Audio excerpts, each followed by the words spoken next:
Bonjour à toutes et à tous. En ma qualité d'adjointe déléguée à la santé et au réseau de soins, je vous remercie pour votre présence à ce webinaire consacré au dépistage du cancer colorectal en présence du docteur Hartwig, hépato-gastro-entérologue, et de madame Aga, directrice des opérations, tous les deux à l'infirmerie protestante. Ce cancer colorectal, eh bien, le nombre de nouveaux cas est en constante augmentation, et cela malgré les programmes de dépistage gratuits et systématiques qui sont proposés aux personnes âgées de 50 à 74 ans. La ville de Caluire-et-Cuire est soucieuse de protéger la santé de ses habitants. Elle développe une véritable politique de santé orientée autour de 3 grands axes: l'accès aux soins, la santé mentale et la prévention. Pour cela, elle s'appuie sur un travail partenarial fort avec les acteurs de santé locaux, publics, hospitaliers et libéraux. C'est de cette façon que nous avons pu mettre en place notre centre de vaccination anti-Covid, qui a réalisé au total 113 487 injections en 10 mois d'ouverture. Et c'est aussi grâce à eux que nous avons pu organiser la vaccination à domicile pour les personnes les plus fragiles. Par ailleurs, afin de faciliter l'accès aux soins de la population, nous avons réalisé une cartographie des lieux de soins de la commune que vous pouvez trouver sur le site de la ville via le Caluire en poche numérique. Nous sommes également très attentifs à la démographie médicale et nous travaillons activement pour favoriser l'implantation de nouveaux praticiens sur notre territoire. Ceci en lien étroit avec la communauté professionnelle territoriale de santé, la CPTS, qui rassemble les praticiens libéraux de la commune. Nous travaillons aussi sur la santé mentale. Après avoir coordonné pendant plusieurs années le conseil local de santé mentale, la ville de Caluire-et-Cuire a permis son évolution vers un conseil intercommunal de santé mentale qui réunit les villes de Caluire-et-Cuire, donc de Rieux et de Neuville. Ce dispositif développe des outils en direction des professionnels et des habitants, comme par exemple les 2 points écoute gratuits et anonymes qui ont été mis en place depuis janvier 2021, un point écoute adulte et un point écoute parents-enfants. Aujourd'hui, nous entamons notre programme d'action de prévention par ce webinaire sur l'importance du dépistage du cancer colorectal, deuxième cancer le plus meurtrier en France après le cancer du poumon. Il touche chaque année plus de 43 000 personnes en France, dont 23 000 hommes et 20 000 femmes, parce que contrairement à une idée reçue, ce cancer touche aussi bien les femmes que les hommes. Malheureusement, la pandémie de Covid a entraîné une baisse notable du nombre de dépistages réalisés, alors que s'il est dépisté tôt, le cancer colorectal se guérit dans 90% des cas. Je laisse à présent la parole au docteur Johannes Hartwig, qui nous fait l'honneur de venir nous parler de cette maladie, des objectifs de dépistage et de sa nécessité. Merci beaucoup de m'avoir invité pour ce webinaire sur le dépistage du cancer colorectal. Effectivement, notre souci, c'est de prévenir, c'est beaucoup mieux que guérir, et on veut effectivement mobiliser tout le monde pour participer au dépistage parce que c'est bien le plus simple et c'est très important pour tout le monde. Comme ça a déjà été dit, le cancer colorectal est le deuxième cancer le plus meurtrier après le cancer du poumon. Il touche hommes et femmes. 43 000 hommes et femmes en France sont touchés, le plus souvent après 50 ans, même si actuellement l'âge moyen baisse un petit peu. Et on a 17 000 morts tous les ans par cancer colorectal qu'on pourrait en grande partie éviter. S'il s'est détecté tôt, il peut être guéri 9 cas sur 10. La participation au dépistage, qui concerne surtout la participation au test de dépistage, qu'on va vous expliquer un petit peu plus tard, reste insuffisante. Dans la région, on est à peu près dans la moyenne de France. À Paris, c'est moins bien, mais il y a des départements en France, des régions qui sont bien en avance. la participation au dépistage du cancer du sein est habituellement bien mieux que celle pour le cancer du côlon. Alors actuellement, on évite 2200 nouveaux cancers et 2600 décès. Avec la pandémie Covid, encore un peu moins, parce que les taux de priorité, le dépistage a beaucoup régressé. Si on pourrait faire participer le double, 65%, on peut éviter presque 3 fois plus de décès, 6600 décès avec le taux de participation. Là, c'est une petite image d'un modèle du côlon avec des polypes qui sont un peu simplifiés ici dans ce modèle. Diapo suivante. Et là, vous avez un peu la séquence, comment le polype devient cancéreux, que je vais vous montrer un petit peu en détail. En fait, entre le polype et le cancer, il y a des longues années, on estime une bonne dizaine d'années. Et comme on voit le tout petit polype tout en haut à la fin, ici, là, il se développe très lentement. Après, il grossit. Quand il grossit encore très lentement, il se transforme très lentement à l'intérieur dans des cellules cancéreuses. Une fois qu'il a franchi la paroi des côlons, on voit les cellules cancéreuses d'abord dans la lymphe et après dans le sang. C'est là le moment dangereux parce que là, c'est l'apparition des métastases et c'est ce qu'on veut éviter. Si on intervient à un moment où le polype est petit, localisé et bénin, on peut l'enlever à la coloscopie et il ne deviendra pas cancéreux, ou si c'est déjà un petit cancer, on peut parfois directement l'enlever à la coloscopie. Là, on va vous montrer une petite vidéo qui illustre un petit peu la nécessité du dépistage. Une vidéo faite par l'Amélie, par la Sécurité sociale, qui montre un peu comment fonctionne le dépistage. Le dépistage qui est proposé à tout le monde entre 50 et 75 ans, qui se fait par un test qui se fait à la maison, un test qui permet d'envoyer un petit échantillon de sel dans un laboratoire centralisé. Et si le test est négatif, on le fait tous les 2 ans. Écoutez la vidéo. Cancer colorectal, pourquoi se faire dépister? Notre corps se compose de cellules. Au cours de leur vie, ces cellules peuvent être endommagées et former une tumeur. Dans le cas du cancer colorectal, cette tumeur appelée polype apparaît sur la paroi interne du côlon et du rectum. Ce polype grossit lentement et peut se transformer en cancer. Ce processus peut durer une dizaine d'années. Au cours de son développement, le polype peut saigner, un saignement qui continue au stade de cancer. Comment dépister le cancer colorectal? Pour lutter contre le cancer colorectal, il existe un test de dépistage simple et efficace à faire chez vous en 5 minutes. Le test permet de détecter ce sang invisible à l'œil nu. En cas de test positif, une coloscopie sera proposée. Grâce au dépistage, on peut ainsi repérer un cancer à un stade débutant avant l'apparition de symptômes et augmenter les chances de guérison. Et dans certains cas, on peut détecter un polype avant qu'il ne se transforme en cancer. Ce polype sera enlevé lors d'une coloscopie. Le dépistage du cancer colorectal, un test simple et rapide qui peut vous sauver la vie. Parlez-en avec votre médecin.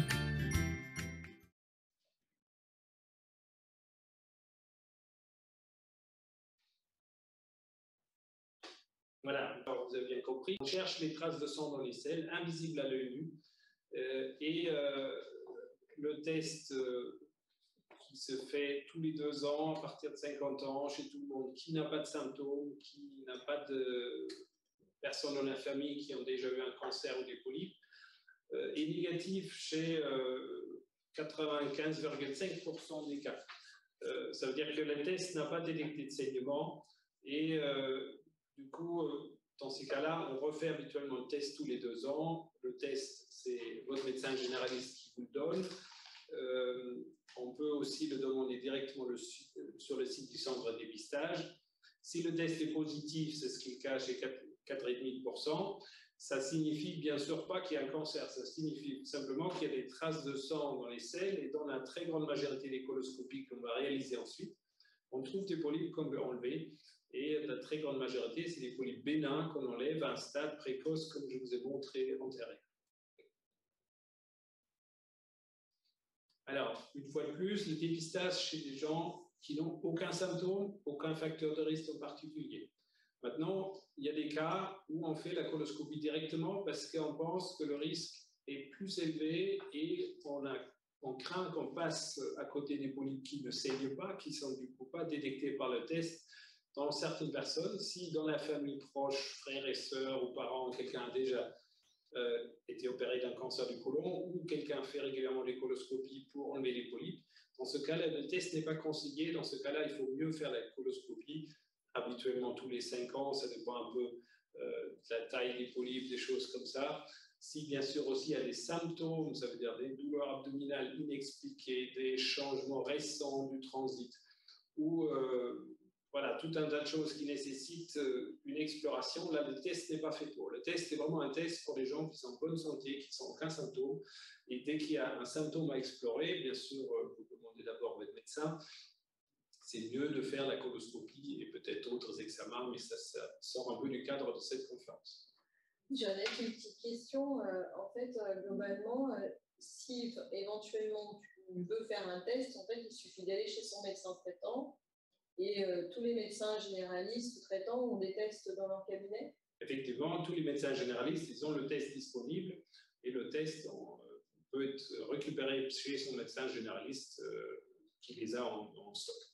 Donc, dans ce test, en fait, le patient il fait son test à la maison et ensuite il met le test dans une enveloppe et il envoie le test à un endroit bien particulier, en fait. Tout à fait, c'est tout préparé, comme on a déjà vu dans la vidéo, d'une façon schématisée. Le test contient un petit tube d'échantillon qui envoie un petit peu de sel dans l'échantillon, dans une enveloppe préaffranchie dans un laboratoire centralisé en France. C'est un seul laboratoire qui fait savoir toute la France. Et les résultats, on a assez rapidement. Et si le test est négatif, on le fait tous les 2 ans. Si le test est positif, le médecin généraliste et le patient sont avertis. Et c'est le moment après de prendre un rendez-vous pour une coloscopie pour aller plus loin. Okay.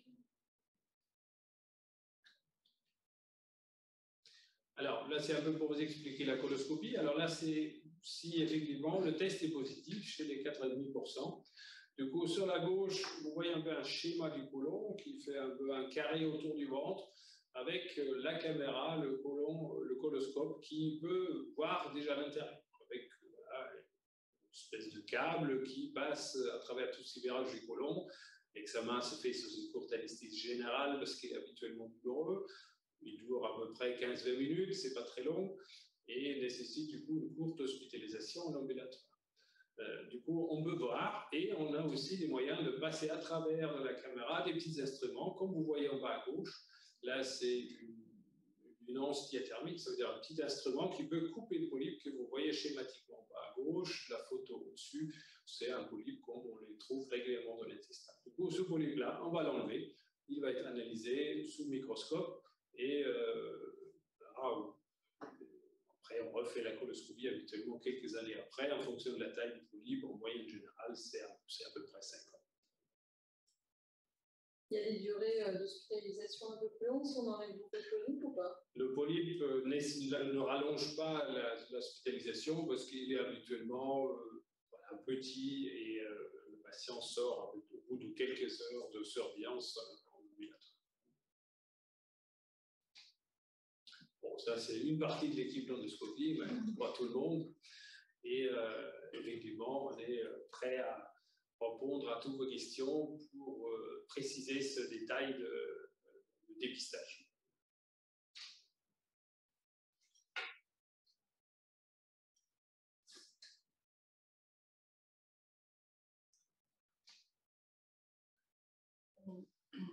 On n'a pas de... Moi, j'en ai des questions. Allez-y, on est là pour ça. Alors, les premiers symptômes, alors tout à l'heure, on parlait du dépistage, le sang dans les selles, etc. Est-ce qu'il y a d'autres symptômes qui peuvent alerter Alors, c'est justement qu'on n'attend pas les symptômes. En fait, l'idée du dépistage, c'est que c'est fait chez des gens qui n'ont aucun symptôme et on cherche les polypes bien avant qu'ils font des symptômes.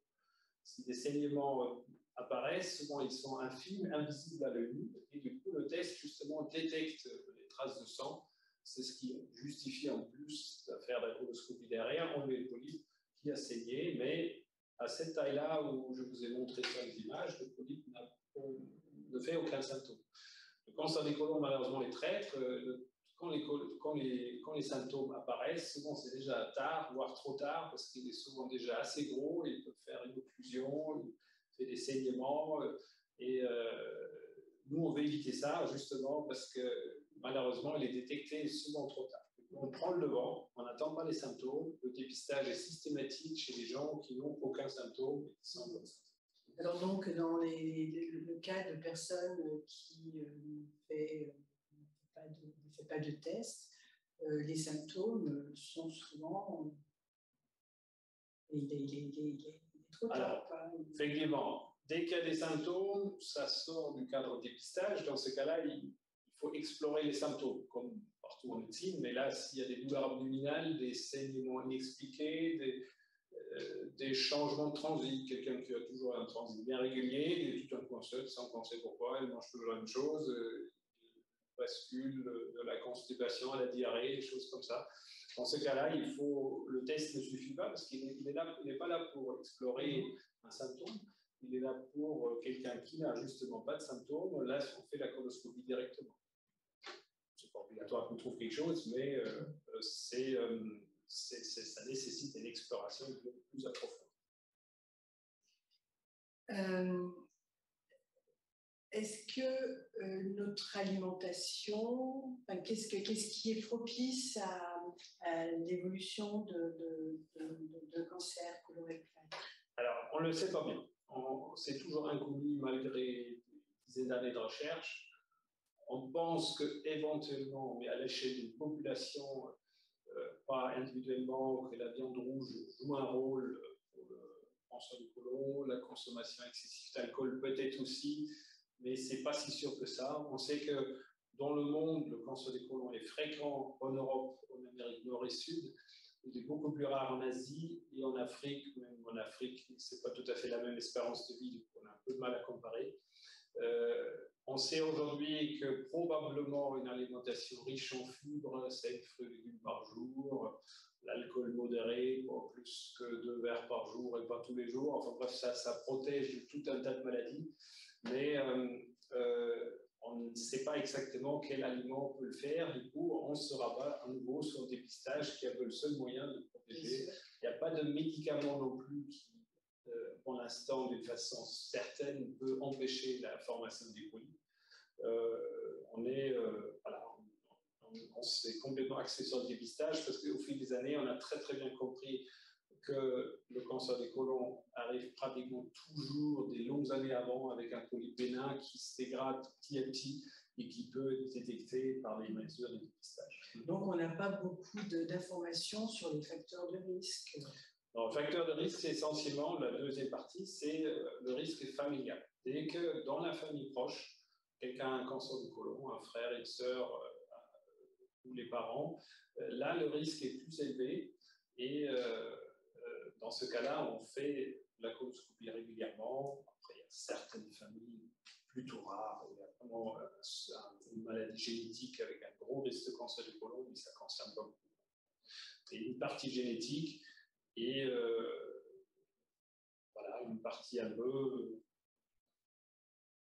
environnementale peut-être, parce qu'on a eu des études de migrants, ça veut dire qu'il y a quelqu'un qui est né en Asie, qui grandit en Europe, à l'âge adulte, il a pratiquement le même risque de cancer du côlon que la population locale. Du coup, il y a probablement un facteur un peu d'alimentaire, des choses qui sont par contre pas encore bien claires.